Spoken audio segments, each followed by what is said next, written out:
안녕하세요.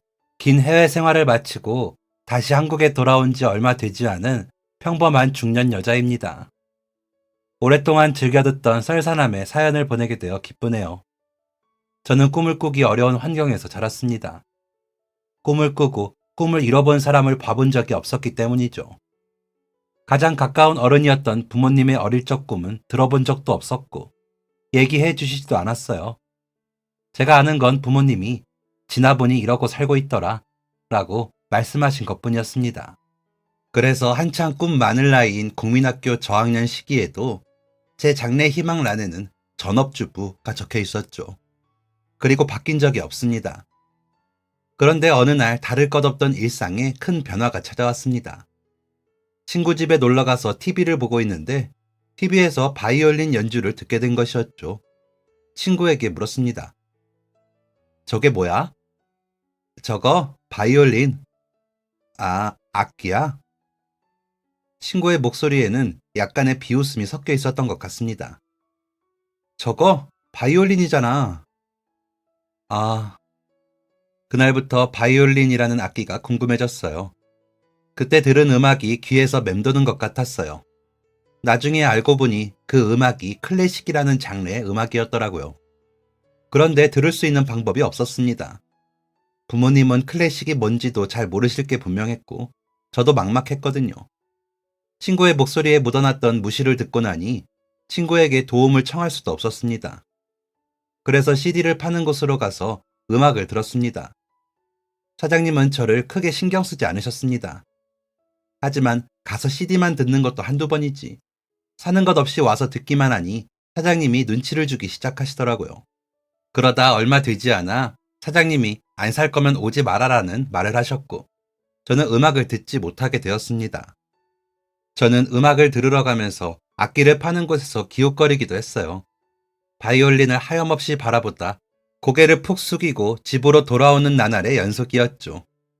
이러는 것도 오래가진 못했습니다. 매장을 드나드는 사람들 옆에서 매장 앞만 쳐다보고 있으니 사장님 입장에서는 불편하셨겠죠. 그래서 그 이후로는 매장도 찾아가지 못했습니다. 이런 상황에서 가장 힘들었던 건 음악을 듣지 못하는 것도, 어차피 사지도 못할 악기를 바라만 봐야 하는 것도 아니었습니다. 부모님을 따라 악기를 사러 가는 또래 아이들을 보는 게 가장 힘들었어요. 그 중에서도 더욱 힘들었던 건 부모님에게 억지로 끌려온 아이들을 보는 거였습니다. 이 정도는 요즘 당연히 들어야 한다니까. 악기 하나는 다룰 줄 알아야지. 너 피아노도 안 배우려고 했잖아. 악기 매장에서 쫓겨난 날에 저는 처음으로 제 처지를 비관했습니다. 정확하게 말하면 그동안 애써 외면해왔던 제가 처한 사실을 직시한 거였죠. 그렇게 한 학기가 지났고 방학식 날 선생님이 방학 기간에 학교 대청소를 도울 사람을 찾으셨습니다. 그래서 저는 방학 기간에 학교를 나왔어요. 교실에서 나온 쓰레기를 들고 학교 소각장으로 가는 길에 음악 소리가 들렸습니다. 저는 소각장으로 가는 것도 잊고 음악이 들리는 곳으로 향했습니다. 음악이 나오는 곳은 음악실이었어요. 음악실을 살짝 들여다보니 음악 선생님이 피아노를 연주하고 계셨습니다. 제가 듣던 클래식이라는 장르를 연주하시는 거였죠. CD 파는 가게에서 쫓겨났던 경험이 있다 보니 문 옆에 숨어서 가만히 연주를 듣고 있었습니다. 그런데 선생님의 연주가 끝나는 시점에 제가 들고 있던 봉투에서 바스락거리는 소리가 들렸고 선생님이 나오셨습니다. 누구세요? 저는 도망가야 하나? 라고 생각하고 있다가 선생님에게 들켰죠. 어머, 네가 방학에 여기는 웬일이니? 땀이 삐질삐질 났습니다. 선생님은 제가 가지고 있던 봉투를 보며 아, 오늘 대청소하는 날이구나. 그런데 여기 왜 있었어? 저는 사실대로 말하는 게 두려웠습니다. 어쩔 줄 몰라 하는 게 이상했는지 선생님은 저와 함께 쓰레기를 버리고는 저를 데리고 음악실로 들어가셨습니다. 여기서 피아노 연주 듣고 있었던 거야? 네. 음악 좋아하니?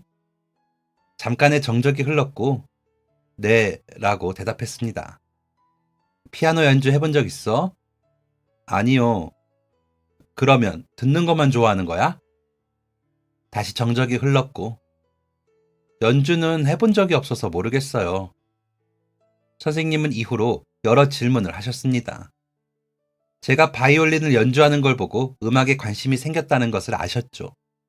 선생님은 저를 보시며 내일 다시 찾아오라고 말씀하셨습니다. 당연히 선생님을 찾아갔고, 선생님은 제가 앉자마자 무언가를 하나 건네셨습니다. 바이올린 케이스였어요. 눈을 크게 뜨고 어쩔 줄을 몰라 하는데 선생님이 먼저 말을 꺼내셨습니다. 너 거야. 바이올린 배우고 싶었던 거 맞지? 어떻게 하셨어요? 말할 때마다 미련이 뚝뚝 떨어지는데 모를 리가 없지. 그런데 저는 이걸 살 만한 돈이 없어요. 선생님은 옅은 미소를 띠며 말씀하셨습니다. 설마 선생님이 제자한테 돈을 받으려고 하겠어? 선물이야. 저는 여전히 당황스러웠습니다. 선생님이 저에게 바이올린을 선물할 이유는 없었으니까요. 비싼 건 아니야. 가장 저렴한 거고. 초보형이라서 그렇게 비싸진 않아. 저는 선생님이 주신 바이올린이 정말 반가웠지만 부담스럽기도 했습니다. 이거 주셔도 저는 연주하는 방법을 몰라요. 선생님은 전혀 문제가 되지 않는다며 조금은 연주할 수 있다며 기초를 알려주겠다고 하셨습니다. 저는 다음 날부터 바이올린을 배우게 됐죠. 방학 내내 선생님에게 바이올린을 배웠고 쉬운 곡은 연주할 수 있게 되었습니다. 그런데 얼마 지나지 않아 고등학교를 그만둬야 하는 상황이 생겼습니다. 돈 때문이었죠.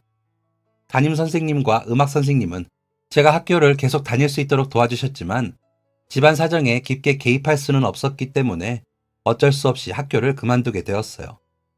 어린 나이였지만 그때만 해도 가정 형편 때문에 학교를 그만두는 경우가 종종 있었습니다. 학교를 떠나는 날, 고등학교 졸업장을 따지 못하는 것보다 아쉬웠던 건 더 이상 바이올린을 배우지 못하는 거였습니다. 일을 하러 멀리 떠나야 하다 보니 당연한 것이었죠. 바이올린을 가지고 있으면 아쉬움만 커질 것 같아 바이올린을 음악실에 두고 나왔습니다. 그런데 교문을 나서려는 그때 선생님이 저를 부르며 달려오셨습니다. 선생님의 손에는 바이올린 케이스가 들려 있었죠. 이거 두고 갔어. 저는 눈물이 그렁그렁 맺힌 채로 선생님께 말했습니다. 저 이제 바이올린 안 할 거예요. 선생님은 단호하게 말씀하셨습니다. 안 하는 게 아니라 못 하는 거잖니. 아무리 네 상황이 어려워도 꿈을 포기하는 건 안 돼. 선생님은 네가 재능이 있다는 걸 알고 있어. 그리고 누구보다 음악을 사랑한다는 것도 알고 있고. 선생님이 제 상황을 쉽게 말하는 것 같다는 말에 욱하는 마음이 올라왔습니다. 꿈을 꿀 수 있는 상황이어야 꿈을 꾸죠. 꿈? 그런 거 다 돈 있고 부모 잘 만난 애들이나 꾸는 거잖아요. 저는 아니란 말이에요. 선생님은 제자에게 이런 말을 들어놓고 기분이 나쁘지도 않은지 미소를 지으며 바이올린을 제 가슴에 폭 안겨주었어요.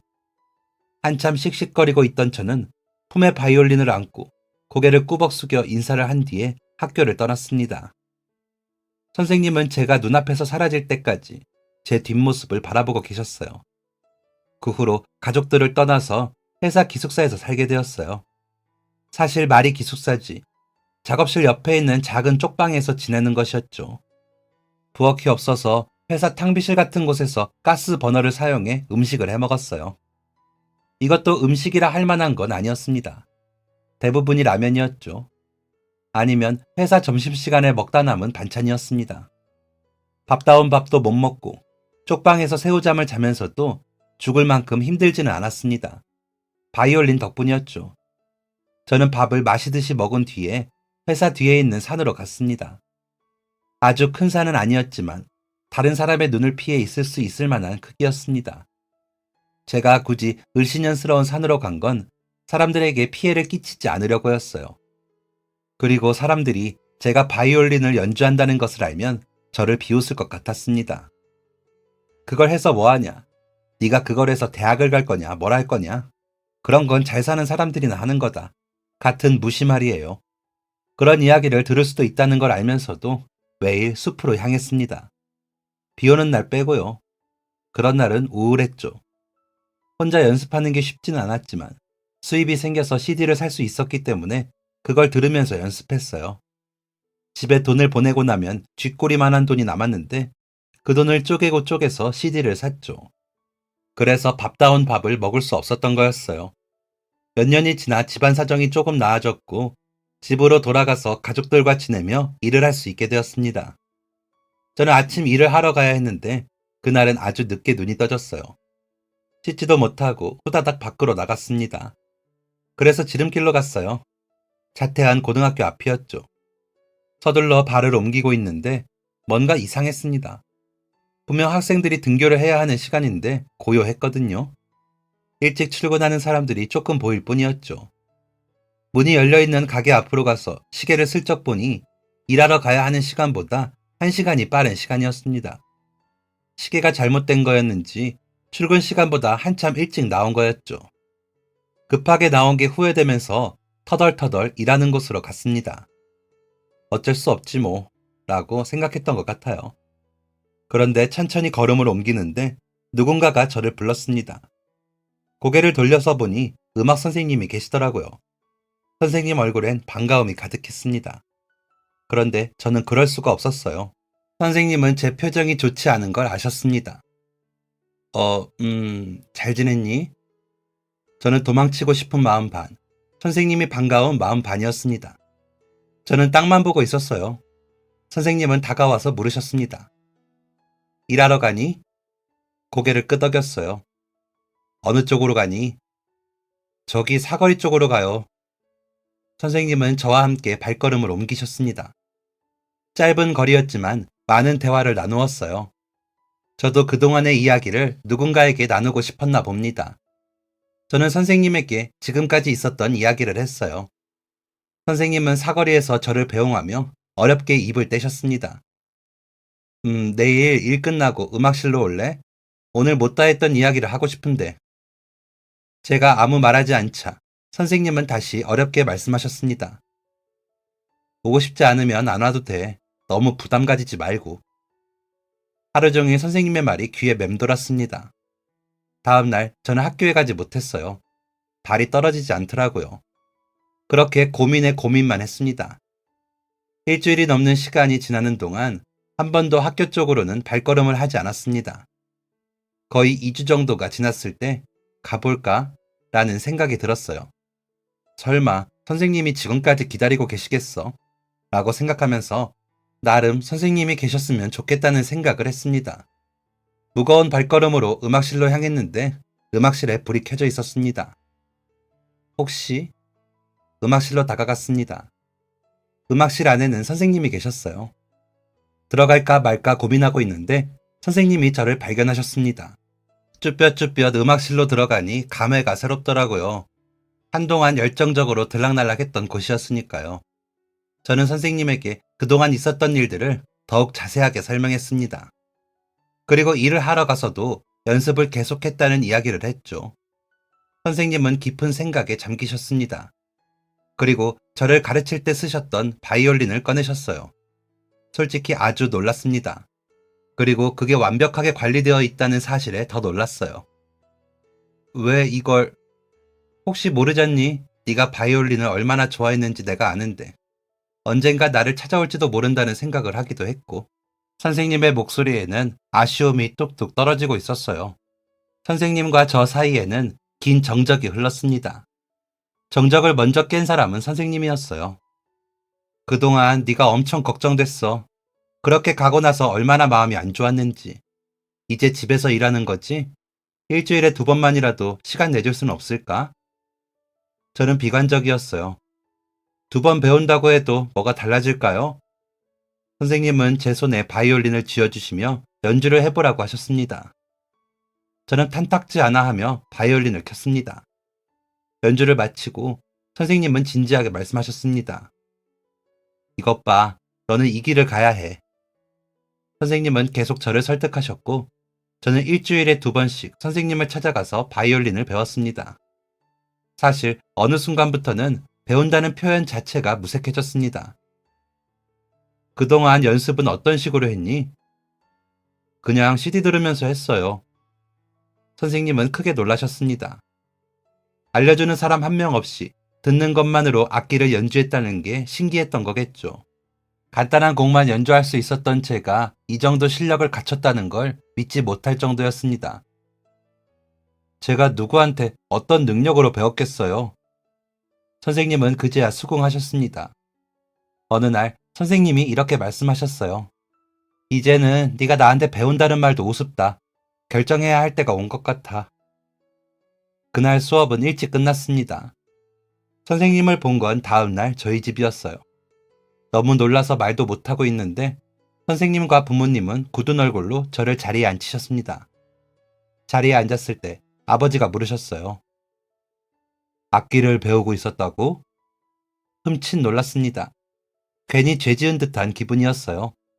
눈치를 보며 아무 말도 못하고 있다가 대답했습니다. 네, 그것도 올해? 네. 오랜 정적이 흐르자 선생님은 황급히 말씀하셨습니다. 아버님, 재능은 제가 보증합니다. 제가 못 믿어오시다면 제가 서울 데려가서 교수님한테 데려가 볼게요. 아마 인정하실 거예요. 재능이 엄청납니다. 저는 무슨 용기였는지 방에 숨겨뒀던 악기를 가지고 나와서 바이올린을 켰습니다. 연주가 끝나고 아버지는 드디어 입을 여셨습니다. 아무것도 모르는 내가 봐도 대단하긴 한데. 흐려진 아버지의 말끝에는 많은 의미가 포함되어 있었습니다. 저희 집은 제가 음악하는 걸 받쳐줄 능력이 안 됐으니까요. 빚을 내서도 불가능했습니다. 선생님은 그런 상황을 꿰뚫어 보셨고 말씀하셨습니다. 장학금을 받을 수 있는 방법이 있어요. 제가 책임지고 가능하게 만들겠습니다. 아버지가 허락을 할 때는 한 가지 결심이 필요했습니다. 제가 일을 하지 않아도 되는 상황을 책임져야 하는 것이었죠. 결과적으로 아버지는 허락하셨습니다. 지금까지 해준 게 없는데 이거라도 하게 해줘야지. 열심히 해봐. 선생님은 우선 제 복학을 도우셨습니다. 대학을 가기 위해서는 고등학교 졸업장이 필요했고 학교 학생으로 있어야 선생님을 만나며 레슨하는 게 가능했으니까요. 복학한 후 선생님은 정말 장학금을 받을 수 있는 방법을 찾아주셨어요. 물론 부족했죠. 선생님이 주신 저렴한 악기를 바꿀 수도 없었고 레슨 받는 것만으로도 벅찼습니다. 남들보다 부족한 것 투성이인 상황이기는 했지만 그래도 감사했습니다. 그래서 죽을 듯이 연습했어요. 그렇게 대학에 합격했습니다. 대학에 합격하면 행복한 투성이일 것 같았는데 대학을 가니 더 힘들어졌습니다. 대학을 가니까 제 실력이 평범한 수준이더라고요. 또 악기 차이도 상상 이상이었습니다. 1,000만 원이 넘는 악기를 가지고 있는 동기도 있었어요. 대학 입학 전부터 수백만 원을 주고 레슨을 받은 동기들도 있었습니다. 제 악기가 부끄러울 때도 많았지만 꿋꿋이 버텼습니다. 저를 무시하는 시선에도 꿋꿋이 버텼어요. 지금까지 걸어온 길이 있었는데 포기할 수 없었어요. 그 당시 저는 도끼로 가득 차 있었습니다. 아르바이트를 하고 아르바이트가 끝나면 연습실에 가서 밤이 새도록 연습했습니다. 2~3시간밖에 못 자고 학교에 갔죠. 방학이 되면 동기들은 레슨을 받으며 실력을 키웠지만 저는 생활비를 벌며 다음 학기를 준비했습니다. 그렇게 두 번째 학기가 시작되었을 때 대학으로 고등학교 음악 선생님이 찾아오셨어요. 반가운 마음으로 선생님을 만났습니다. 그동안 먼저 찾아뵙지 못해서 죄송해요. 대학으로 오니까 정말 정신이 없네요. 해야 할 것도 많고 돈도 벌어야 하고. 감사한 것밖에는 없는 선생님께 죄송한 마음에 변명을 하고 있으니 선생님이 웃으며 말씀하셨습니다. 알지, 나도 대학생이었는데 선생님도 학생 때 일하면서 다니느라 고생 많이 했어. 선생님도요? 선생님의 이야기를 듣는 건 처음이었습니다. 선생님은 저와 마찬가지로 음악가가 되고 싶었었다고 하셨습니다. 그런데 왜 선생님을 하셨어요? 집안의 반대가 심했어. 그런 이유가 있을 거라고는 생각하지 못했습니다. 그래도 음악 선생님이시니까 이게 꿈이었던 줄로만 알았어요. 선생님은 씁쓸한 미소를 지으며 말씀하셨습니다. 많이 반대하셨어. 여자는 시집을 잘 가야 하는데 시집 잘 가려면 선생이 되는 게 제일 좋다면서 억지로 교사가 됐지. 그래도 음악을 놓을 수는 없어서 음악 선생이 된 거야. 이제서야 이해가 됐습니다. 학교 음악 선생님이 이 정도로 악기를 잘 다룬다는 게 의아할 때가 많았거든요. 이 생각을 하며 다른 말을 할 게 없어서 말을 아끼고 있는데 선생님이 무언가를 하나 건네셨습니다. 그건 바이올린이었어요. 누가 봐도 산지 얼마 안 된 새 바이올린이요. 선생님! 놀라서 선생님을 부르니 선생님은 아무렇지 않은 말투로 대답하셨습니다. 음악가가 되지는 못했지만 교사가 된 걸 후회하지는 않아. 교사로 살면서 학생들을 만나는 게 뿌듯했고 아이들은 여전히 예쁘거든.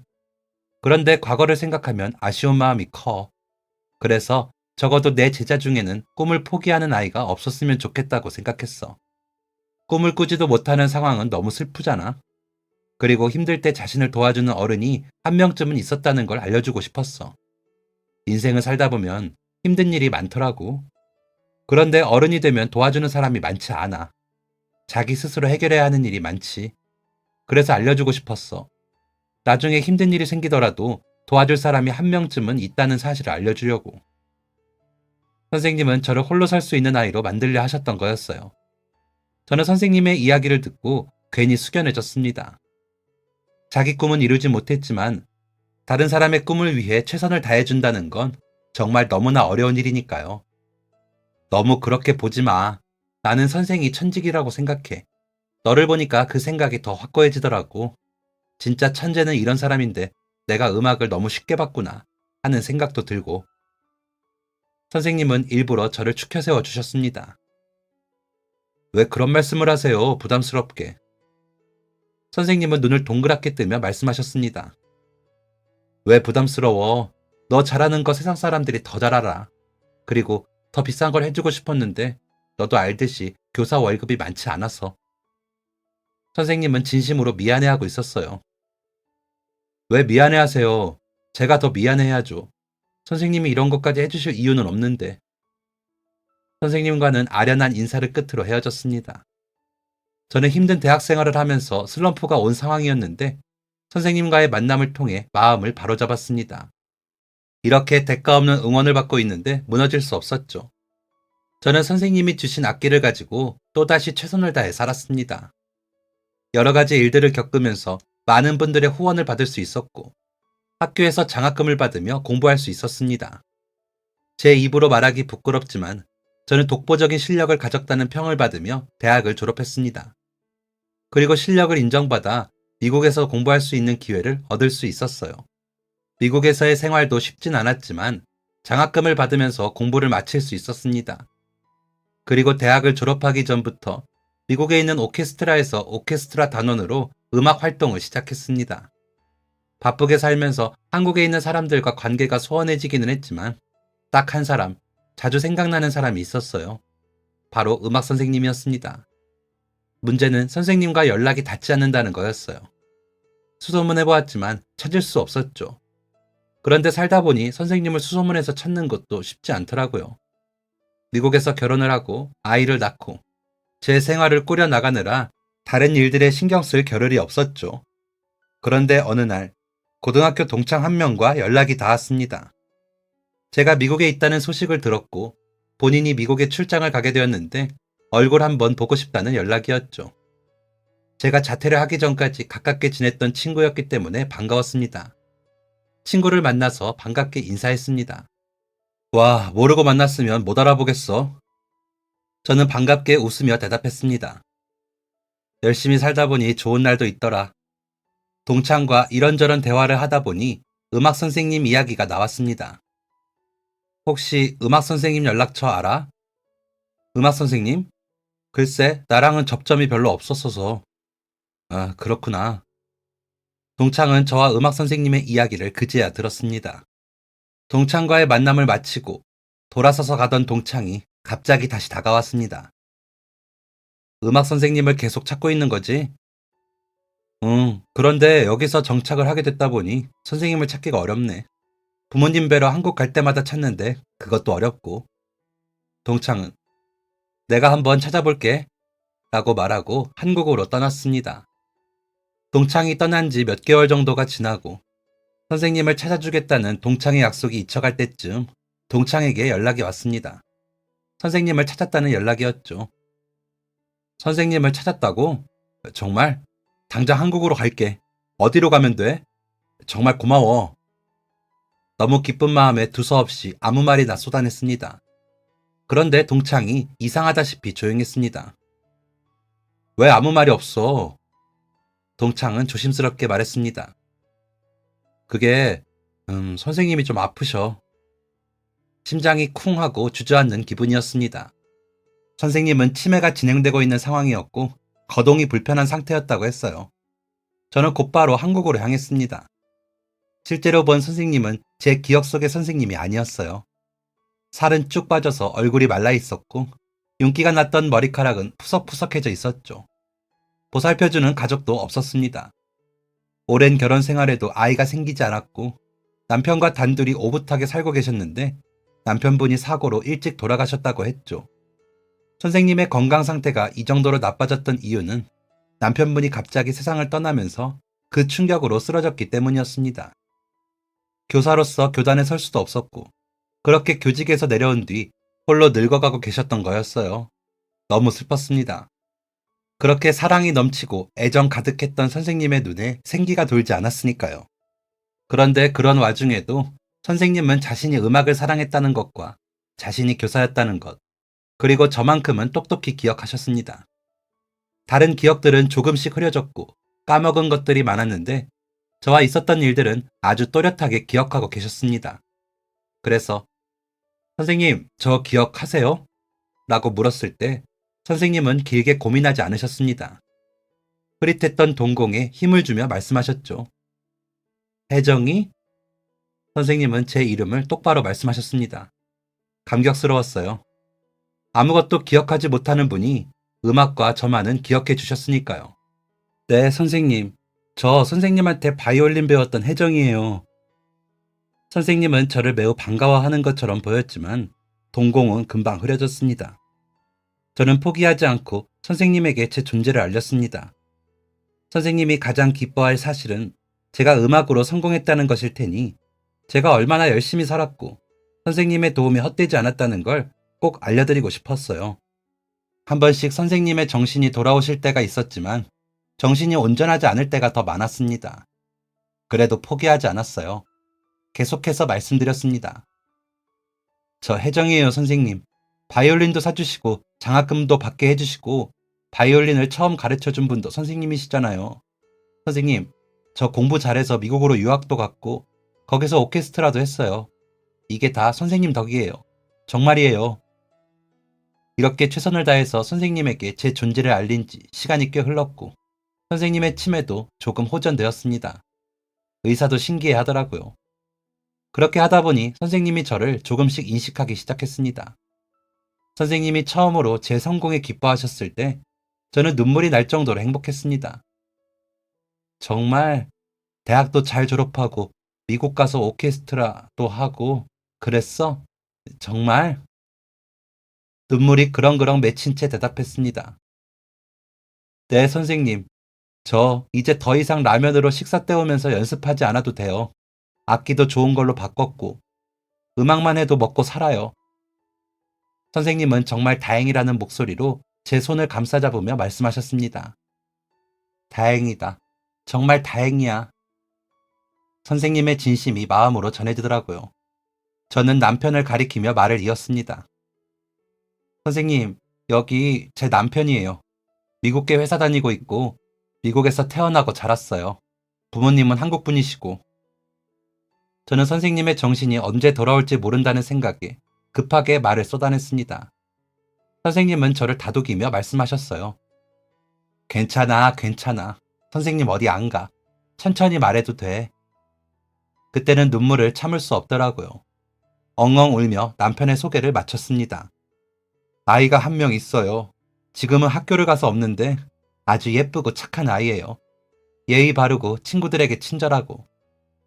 그래, 널 닮았으면 예쁘고 착했겠지. 내가 널 모르니? 학교에서 놀림당하고 무시당해도 나쁜 소리 한 번 안 한 녀석인데. 선생님은 정말이지 또렷하게 저를 기억하고 계셨어요. 바로 어제 일처럼요. 그리고 저 한국 와서 대학 교수 하고 있어요. 연주도 계속하고 있고요. 선생님, 믿기세요? 연습용 바이올린으로 산에서 연습하던 아이가 이렇게 된 게요. CD 플레이어를 몰래 듣다가 가게에서 쫓겨나 울던 아이가 이렇게 된 게요. 선생님은 고개를 끄덕이셨고 그 이야기를 듣고 있던 남편도 함께 눈물을 훔쳤습니다. 하지만 선생님의 정신은 계속 온전하진 않았어요. 밝고 쾌활했던 분이 어느 순간부터 말수를 잃었고 우울하게 시간을 보내는 날들이 길어졌습니다. 그리고 호흡기 질환이 나타나서 숨 쉬는 걸 어려워하셨습니다. 호흡하는 게 어렵다 보니 신체 활동에 제약이 생기고 그렇다 보니 야외 활동을 할 수 없어지고 사람을 만날 수 없으니 우울감이 더욱 깊어지는 악순환의 연속이었죠. 이런 선생님을 병원이나 요양원에 모신다면 선생님의 상태는 더욱 안 좋아질 게 뻔했습니다. 저는 일을 하는 사람이었기 때문에 선생님이 계신 곳으로 자주 갈 수 없었으니까요. 또 선생님에게는 남아있는 가족도 없었습니다. 그래서 남편과 상의 끝에 선생님을 저희 집 근처로 모셨어요. 함께 사는 것만큼은 절대 안 된다며 극구 반대하셨거든요.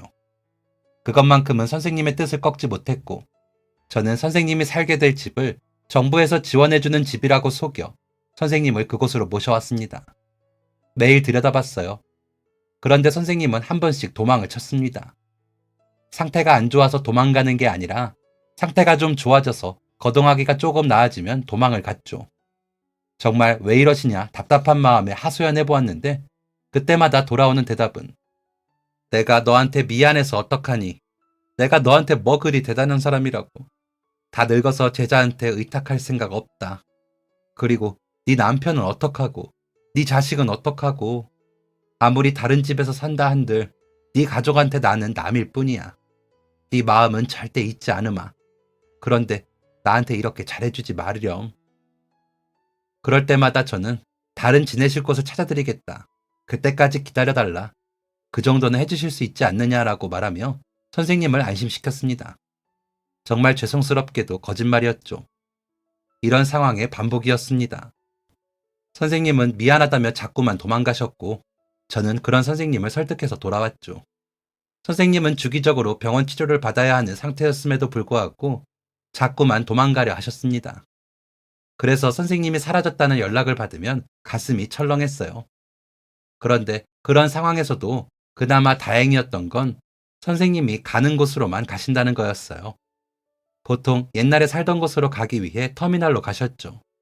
이런 일을 한두 번 겪은 게 아닌 터미널 직원들이 어느 순간부터 저에게 연락을 주었기 때문에 선생님을 찾는 건 그리 어렵지 않았습니다. 그런데 어느 날 선생님이 감쪽같이 사라지는 일이 생겼어요. 정말 흔적도 없이 사라졌어요. 보통 선생님이 사라지면 당일에 찾았는데 흔적조차 보이지 않다니 당황스러웠습니다. 더 당황스러웠던 건 근 한 달 동안 선생님을 찾지 못했다는 거였어요. 별의별 생각이 다 들었습니다. 홀로 다니시다가 무슨 변이라도 당한 건 아닌지, 가족도 없어서 무연고자로 어딘가에 들어가 버리게 된 건 아닌지, 지푸라기라도 잡는 심정으로 고향에 있던 선생님의 집으로 갔는데 그곳에는 먼지만 날릴 뿐이었습니다. 그러던 중 고향에 있는 가족들에게서 연락이 왔어요. 혜정아, 너 선생님 찾았니? 어머니의 목소리가 약간 상기되어 있었습니다.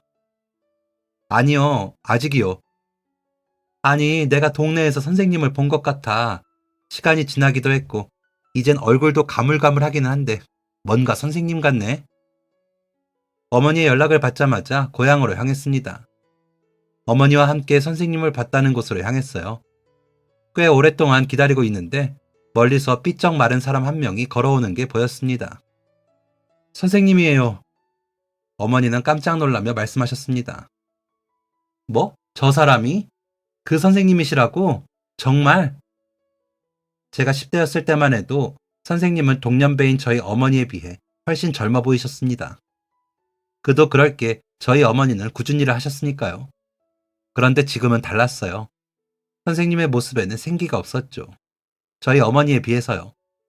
슈퍼에서 뭔가를 사서 천천히 발걸음을 옮기던 선생님의 뒤를 따랐습니다.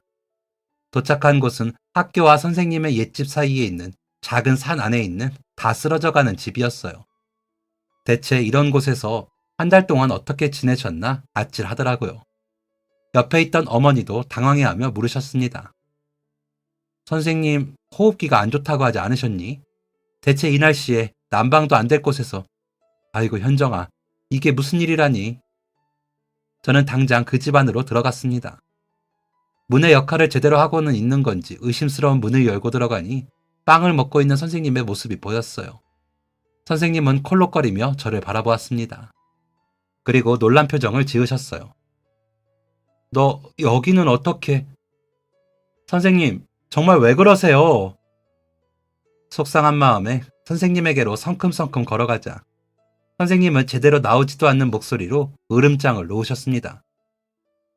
오지 마라. 대체 다 늙은 노인이랑 사는 게 뭐가 좋다고 이리 찾아와. 나한테 은혜 갚는 거라고 했지? 이걸로 충분하다. 내가 충분하다 했으니 오지 마. 알겠어? 처음 보는 선생님의 단호한 모습에 저는 우선 돌아 나왔습니다. 그리고 어머니 댁에서 두꺼운 이불 등을 챙겨 선생님에게 가져다 드렸죠. 이 정도는 받아주실 수 있잖아요. 여기서 그동안 어떻게 지내셨어요? 몸도 안 좋으신 분이. 저는 선생님 품에 가져온 것들을 밀어넣고 밖으로 나왔습니다. 마침 방학이었기 때문에 부모님 집과 선생님 집 사이에 집을 얻었습니다. 방학이 끝나기 전까지는 선생님을 모시고 갈 생각이었죠. 아주 최악의 상황에는 부모님께 부탁드릴 생각이기도 했습니다. 부모님도 그걸 바라셨고요. 방학 동안 있는 거였지만 그냥 지낼 수는 없었습니다. 선생님이 지내고 있는 집의 상태가 아주 엉망이었거든요. 간단한 보수공사부터 했습니다. 덜렁거리는 문짝을 다시 달고 물이 새는 지붕을 덮었습니다. 전기가 들어왔고 수도가 들어왔어요. 그런데 집 보수공사가 다 마치기 전에 고향에 비가 심하게 왔습니다. 살면서 그렇게 많은 비가 내리는 걸 처음 봤어요.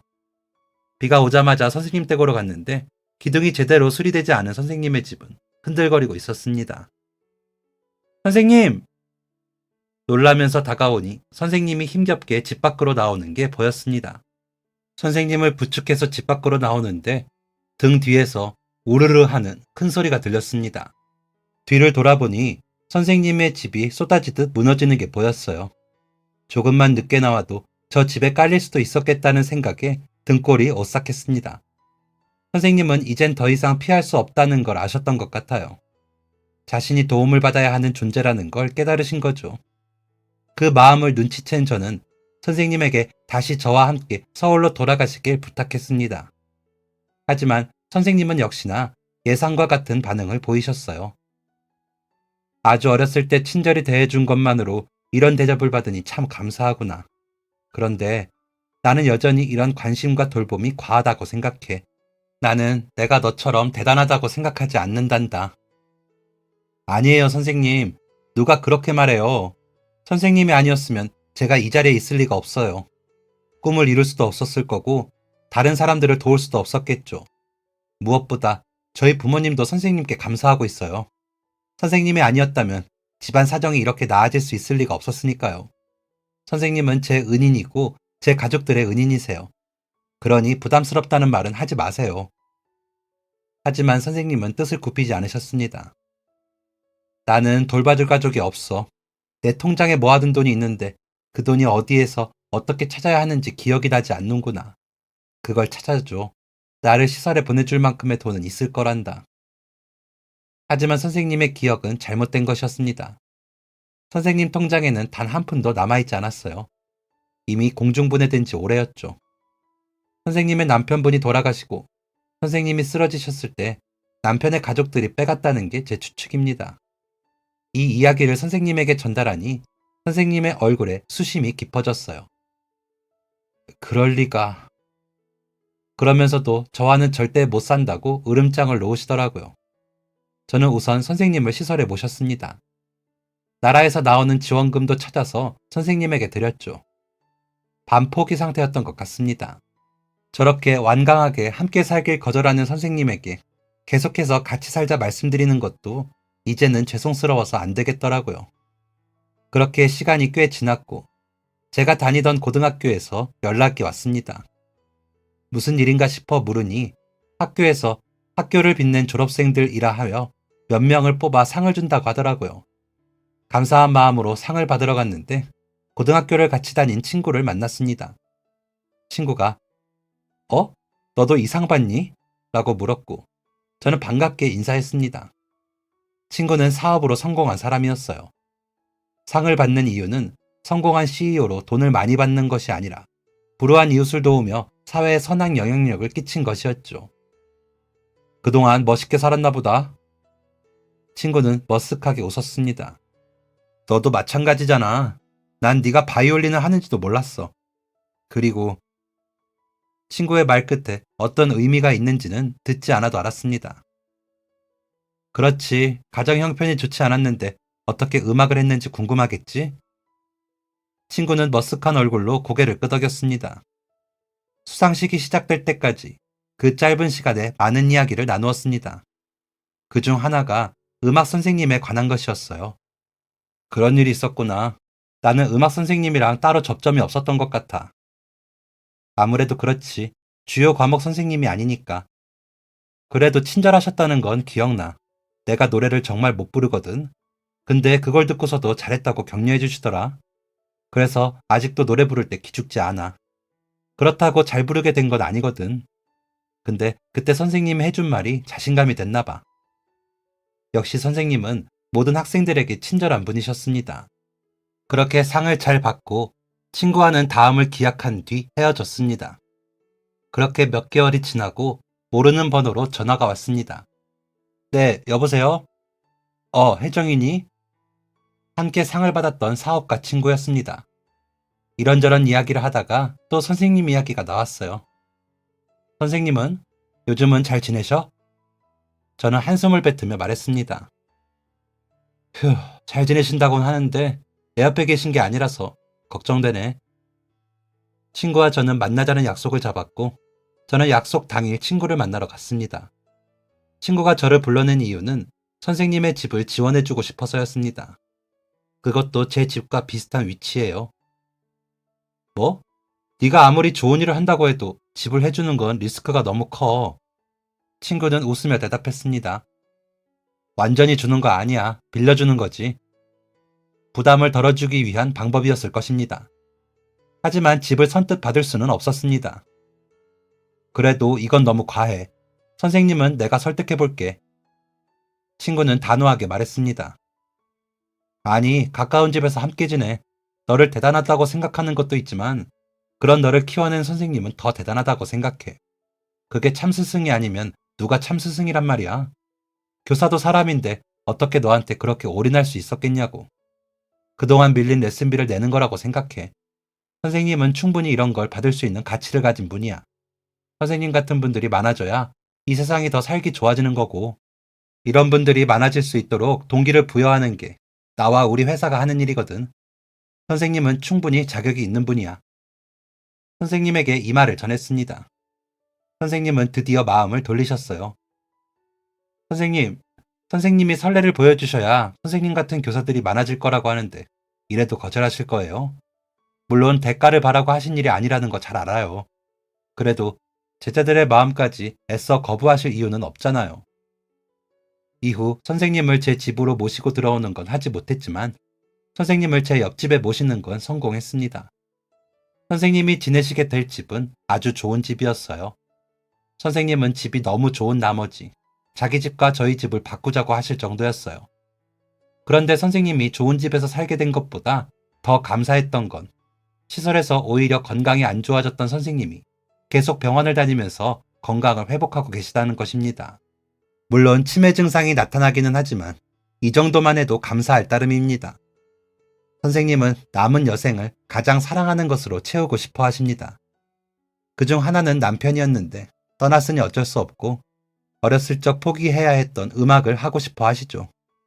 세상에 이름을 날리는 음악가, 압도적인 실력의 음악가가 되려는 게 아니라 정말 자신이 사랑하는 음악을 하는 것, 그것만으로 충분히 만족하십니다. 그런데 그런 마음가짐과는 조금 다르게 선생님의 실력은 젊은이들과 비교해도 손색이 없습니다. 연주를 할 때면 사람을 홀리는 것처럼 느껴집니다.